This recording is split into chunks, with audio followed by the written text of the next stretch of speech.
On va vers une catastrophe. D'abord, j'étais à Glasgow en novembre et quand j'ai vu cette inaction des États, ce côté, la France, même pas engagée pour faire bouger les lignes, alors que l'accord de Paris, il avait été porté par la France. Donc je me suis dit à ce moment-là, nous ferons une COP des villes en Afrique. Nous la faisons à Abidjan début juillet. Pourquoi COP des villes? Parce que les villes, elles agissent. Elles sont à une échelle où la réalité ne leur échappe pas. Parce que si vous ne regardez pas la réalité, elle vous éclate à la figure.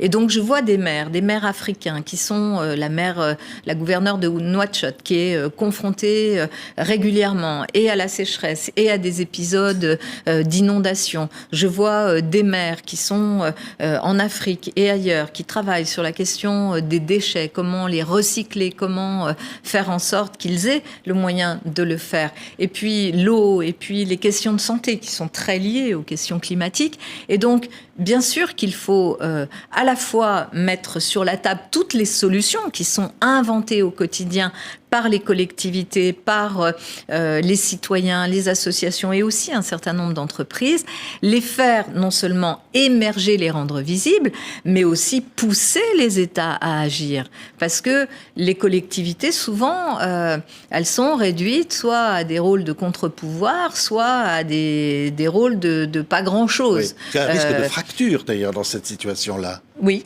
C'est vrai que je le vois d'ailleurs même avec des villes européennes, puisqu'il y aura beaucoup de maires de villes européennes qui seront présents aussi à Abidjan. On est en train de se battre à l'échelle européenne pour dire, et la Commission a une écoute très attentive, pour dire à la Commission, si l'aide ne vient pas directement, par exemple les investissements pour la transition écologique ne viennent pas directement vers les collectivités et les pouvoirs locaux, alors il y aura de la perte en ligne. Alors ça ne marchera pas. Et je le sais, pour beaucoup de commissaires européens, rejoignent cette appréciation et aimeraient aussi qu'il y ait beaucoup plus d'accès direct. Quand on voit en Europe le Green Deal et ces sommes qui sont consacrées à la transition écologique, regardez vers quoi elles vont dans un pays comme le nôtre.